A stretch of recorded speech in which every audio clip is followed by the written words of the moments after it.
जन्नत का कुरान से डरना एक रूह परवर हकीकत। कुरान मजीद एक ऐसा मोजिज़ा है जिसने न सिर्फ इंसानों के दिलों को हिदायत की रोशनी से मुनव्वर किया बल्कि जन्नत जैसे गीबी मखलूक़ात को भी झंझोड़ कर रख दिया। जन्नत जिन्हें अल्लाह ताला ने आग से पैदा किया, एक ऐसी मखलूक हैं जो इंसानों की तरह अक़ल व शऊर रखती है, नेकी और बदी के रास्ते पर चल सकती है, और इनके दरमियान भी ईमान वाले और काफिर मौजूद हैं।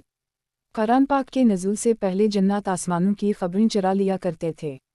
वो आसमान की तरफ परवाज़ करते, फरिश्तों की बातें सुनते और इन्हें अपने कानून तक पहुँचाते।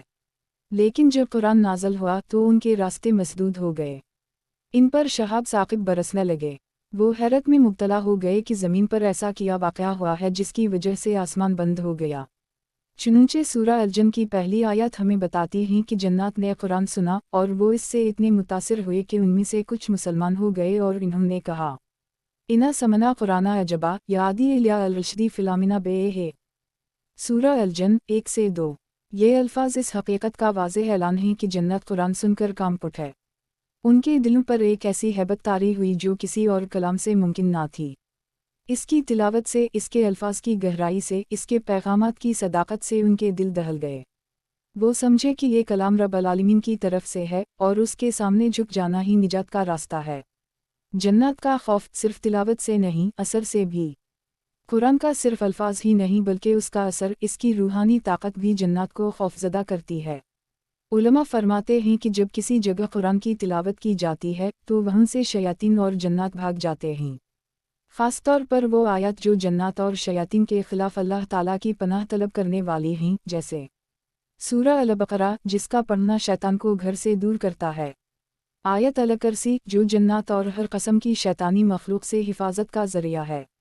सूरा फल्क और सूरा अल-नास जो हसद, जादू और शर से पनाह दिलाती हैं। उलमा ये भी बताते हैं कि जन्नत सबसे ज़्यादा खौफ सूरा अल-बकरा से खाते हैं। एक हदीस मुबारका में आता है, घर को कब्र ना बनाओ, शैतान इस घर से भाग जाता है जहाँ सूरत अल-बकरा पढ़ी जाती है। सही मुस्लिम। ये सिर्फ रिवायती बातें नहीं बल्कि वो रूहानी हकीकतें हैं जो सदियों से तजुर्बा की जा रही हैं। कुरान की ताकत और जन्नत की शिकस्त, खामोश मगर लर्ज़ां हकीकत। कुरान एक ऐसा कलाम है जिसकी तासीर सिर्फ इंसानी दिलों पर नहीं बल्कि आलम गैब की मखलूक पर भी हावी है। ये नूर जब उतरता है तो तारीकीन को चीर कर रख देता है। जन्नत जो कि नारी मखलूक हैं, उनके वजूद में आतिश की लपक है, लेकिन जब उनके सामने कुरान की आयत की गर्मी आती है तो वो आतिश बेनूर बन जाती है। जन्नत की तबीयत में सरकशी है, लेकिन कुरान सुनकर वो झुक जाते हैं। वो मखलूक जो हवा की मानिंद छपकर हर जानिब फैल जाती है, जब कुरान पढ़ा जाता है तो वो कहीं